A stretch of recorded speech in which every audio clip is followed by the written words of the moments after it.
Hey everyone, welcome to Spiritual Journey. My name is Colleen Jorgensen, and today we're going to talk about the new moon in Gemini that's coming on May 26th at 9:02 p.m. Mountain Standard Time, Central Standard Time, 8:02 p.m. Pacific, and then 11:02 Eastern Standard Time. So, depending on where you are in the world, this could vary. For some people, that the moon actually arrives on the 27th of May and not the 26th.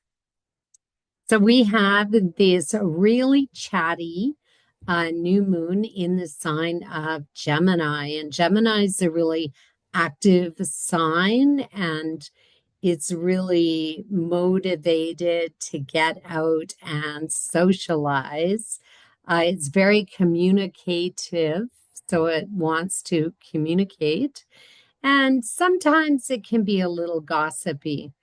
So we have this new moon, and this is a good time to set intentions, plant some seeds. New moons are always about new beginnings and where you're going in life and where you want to go in life. So Gemini, of course, doesn't necessarily get along so well with Virgo, and it doesn't necessarily get along so well with Pisces. And of course, on the opposite board of the zodiac is Sagittarius. So this is always about expressing ourselves and how we feel about things and verbalizing, engaging in verbalization. So there's going to be a lot of themes that are surrounding this new moon. And one of them, of course, is mail and distribution of mail. So that is really coming to the forefront of Canada as Canada Post is preparing to possibly go on strike by the end of this week. You know, wheeling, dealing, selling, buying, those are all connected to Gemini. Gemini is really agile. It can see, it's a mutable sign. So it quite often changes its mind. It's very versed in lots of different subjects because it has an interest in finding out information. Sometimes Gemini doesn't like to let go of the information. It just hangs on to it just in case it needs it for something. So there's a lot of interest here. There's a lot of ideas swirling around, and there's a lot of conversation, which brings us to negotiations, brings us to agreements, and sort of debating the issues at hand. Also, another theme that's connected to this is the schools, and especially the primary or elementary schools. And there is talk here as well of the school teachers renegotiating some issues surrounding their contracts as well. Gemini is a lot of paperwork, it's a lot of telephone calls, it's a lot of scheduling, and it's a lot of these really technological things in some way, because social media taps into the Gemini energy. And so you have a lot of issues that could come about at this time in relation to your computers, your phones, different platforms that you're working on, you know, whether that's TikTok, X, Facebook, Instagram, and or development of your own websites or your own personal platforms. And so this moon is launching us maybe into some areas that we need to now pay attention to, and we need to get to the bottom of whatever difficulties you're having. It's about trade and commerce, so the tariffs are going to play into this as well.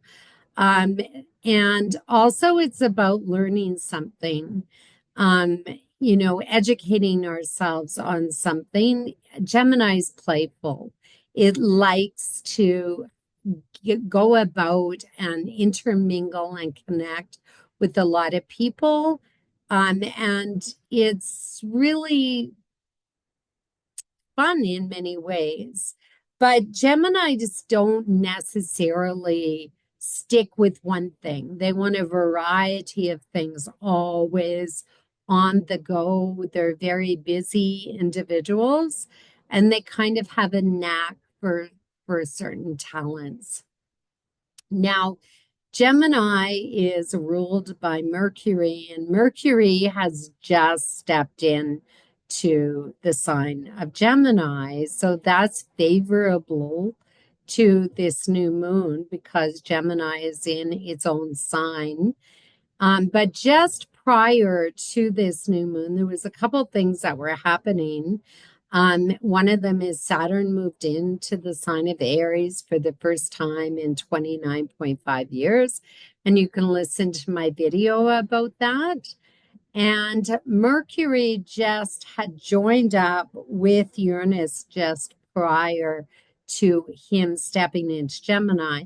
Now, Mercury joining with Uranus gives us insight. The light bulb goes off, an idea is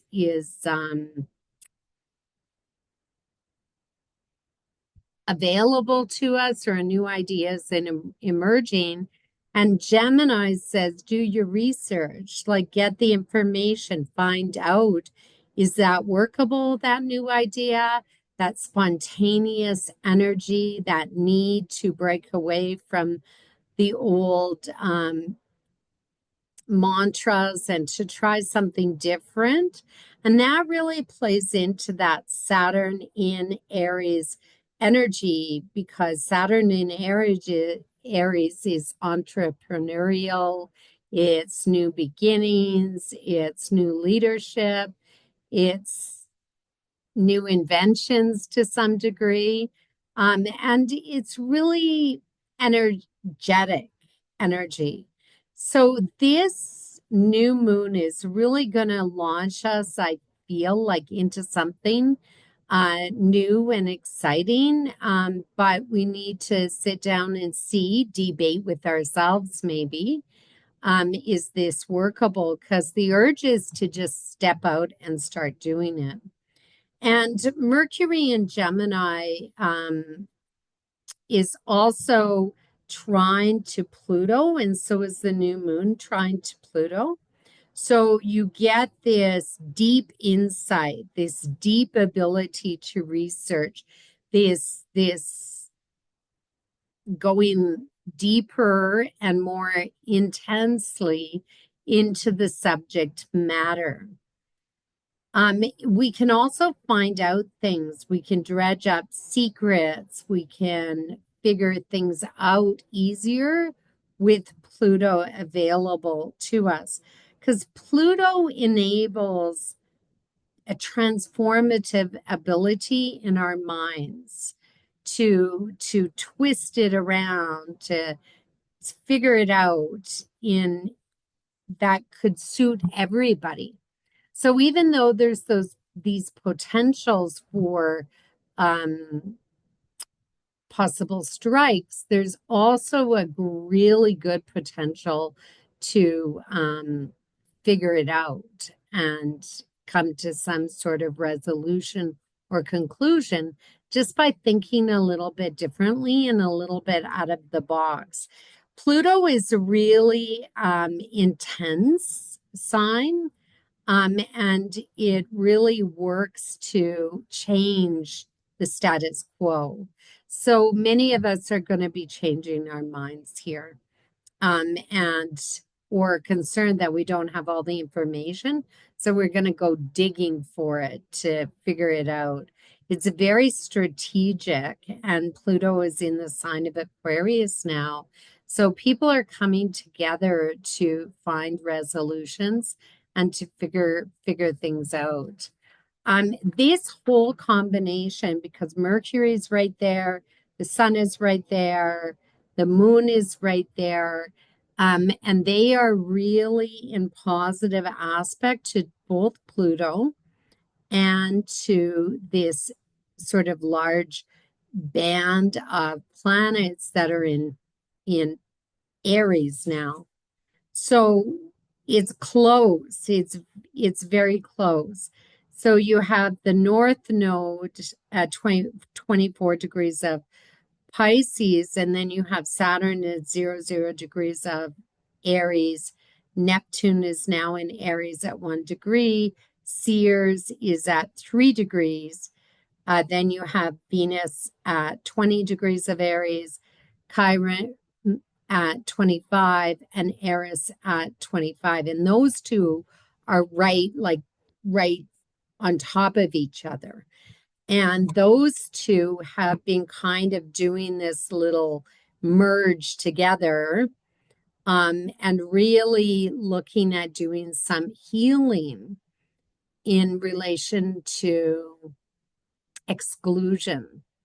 So if you have been left out, or if somebody's not talking to you, or there's been some rifts that have occurred because somebody feels like they're excluded or not part of, this could be family matters as well.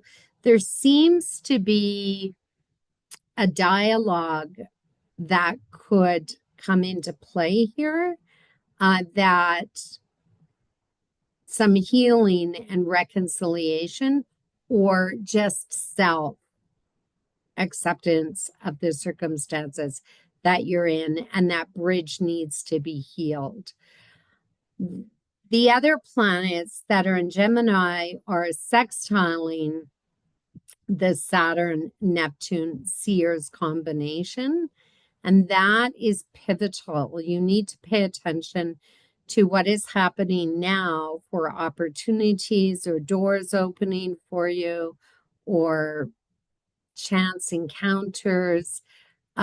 Somebody tells somebody, hey, you should go over here, and you should look into that, because of the sextiles that are coming into formation through the summer and also into next year, when we really hit the Saturn Neptune conjunction, that are sextile to both Pluto and to Uranus. So it's really exciting. That is really going to come in August, the end of August. We're really going to feel that. And we really need to pay attention to what is transpiring now and what is going on in our minds and in other people's minds. What are we thinking? How do we view our circumstances, our world? What are we considering changing about many of those circumstances that are arising in your life, and what needs to be done? So that sextile can produce choices that we're making now that are going to affect us in the future, down the road in August and also in 2026. So new information is coming to light here. This is a fresh wave of innovation. It's a fresh wave of how we're going to move about, because Gemini is about transportation and moving from one point to the next. It's really fast paced. So new stuff is going to start to come out with this. We can really see some unusual things emerging, and we can really see maybe foreign players taking part in this because of this unusual energy that is manifested just prior to this new moon. So Saturn is newly in Aries, and this really spurs us forward. But we need to slow down those ideas, and Gemini is moving really fast. And Saturn is saying, yeah, I want to do this. I want to get going. This is my thing. I want to take that job. But we need to slow it down just a bit and look into all of the things that are involved because it might not be what you think it is to start with. Saturn in Aries is very entrepreneurial. It's very spirited with energy that says, let's go. It's very inspiring. And it's pretty confident because Mars is in the sign of Leo right now. So it's pretty confident to bring in something that maybe you've been thinking about for a long time. And now is the time to launch it and push it forward. Because Mars in Leo is really about your desires, what you really wish for, your motivations. Now there's an urgency with this new moon that really says get involved, engage, be courageous, be competitive, be brave, step forward. And yet you could feel a little bit threatened to some degree with the competition that you're not quite sure if you want to commit to it yet. Mercury is also connected to the little asteroid of Sedna.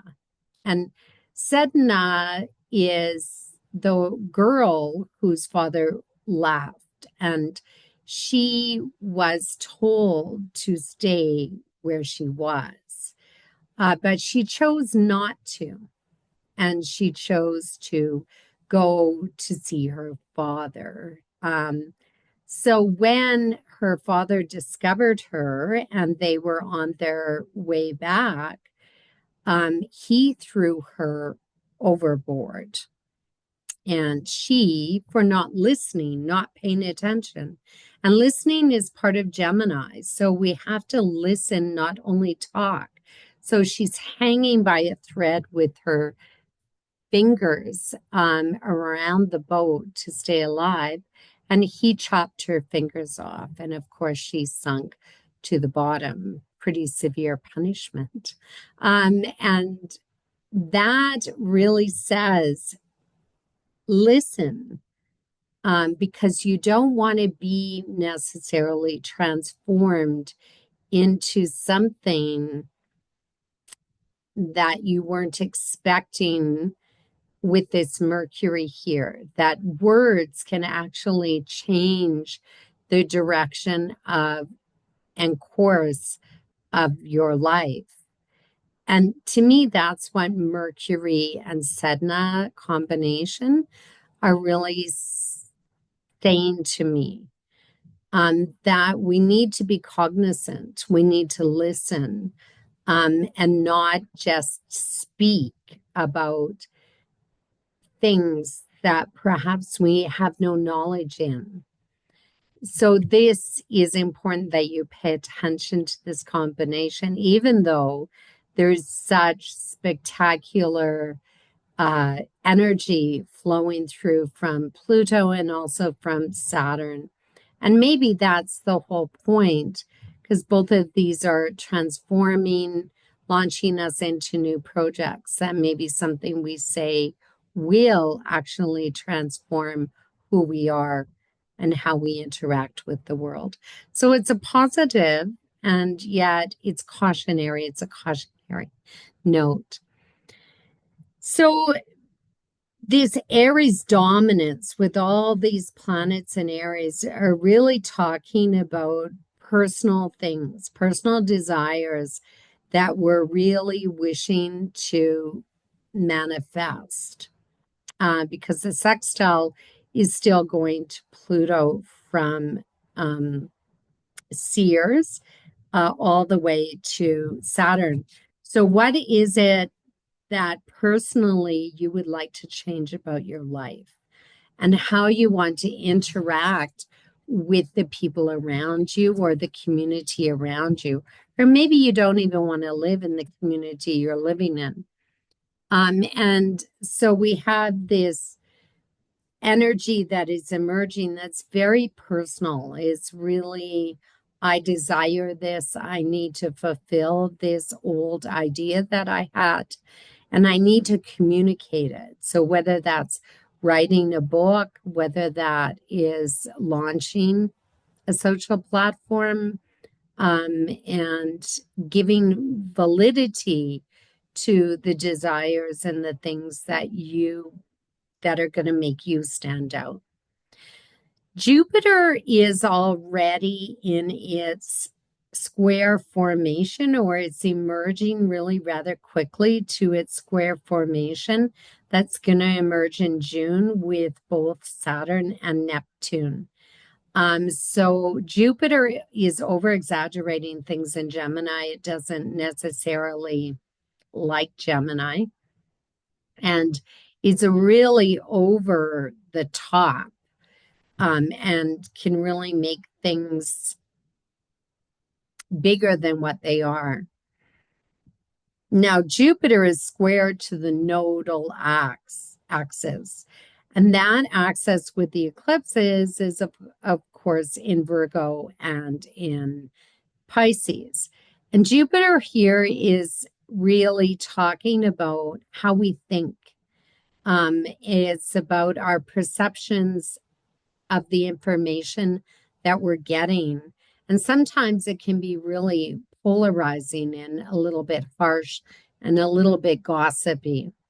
So we're deciding at this crossroads and this T-square, what do we believe in? And maybe our beliefs are changing, that past beliefs are moving to the side, but we don't really know what the future holds or what that actually looks like in the long run. So it's a bit frustrating, especially because Saturn and Jupiter are going to come into their final square in June, and it creates this, no, you can't do that. Can't do that. Sorry. Not going to happen. And that's where Pluto plugs in. And Pluto says, yeah, you can. You can do anything with the right determination, the willpower. You can master this. So this is what is preventing you. Is it your belief systems, your attitude? Is it your perceptions? Somebody told you something that you're trying to adjust or incorporate into your psyche? And we could be letting go of certain things. There's a great deal of issues surrounding health because Virgo and Pisces both are on the health axis. And I've always said that in the future, we might have to be responsible for our own health, and that we just can't go to the doctor and get a pill anymore. It's just not going to work. We're overloading our hospitals with uh, so-called emergencies that really aren't emergencies, and we have a real health crisis emerging uh, for a while now. So maybe we need to let go of some of the details, and we just need to express ideas, throw them out there, and see if it's picked up by the ether and if it can manifest. Maybe we need to incorporate more faith and belief in what we believe in or what we're saying, more conviction. So there's a lot of that happening within this energy, and we could just like leave it behind, just drop it, actually, because sometimes squares are too hard to master, and so we're challenged, but what do you do? Exactly. This could involve the law and the legal system and what is being communicated, and maybe there's a changeover in that as well, and how we govern ourselves in the law. We're already seeing that in the courts in the United States and the struggle they're having with the interpretation of the law. One judge believes this, the next judge believes this.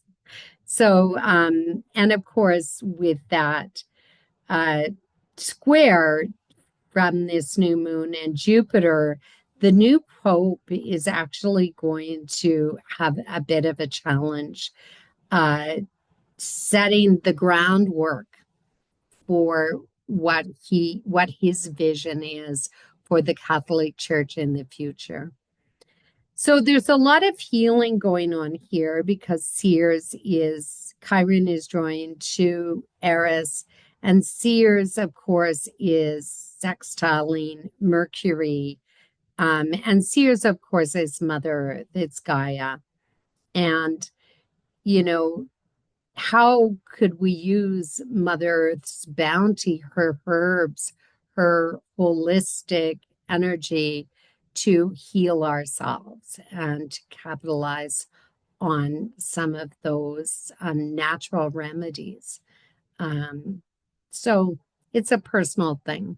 So you do with it as you wish. So it's already starting to emerge, I think. More people growing gardens, more people eating healthy, more people turning to alternative health care. So this is a real exciting new moon. It's really fast paced. So make sure that you're at the top of your game, get healthy, get plenty of sleep, and drink lots of water. So there you go. So catch me next time on maybe a different platform, maybe on my website, spiritualjourney.ca, or on TikTok or on Facebook. I'll catch you later. Bye.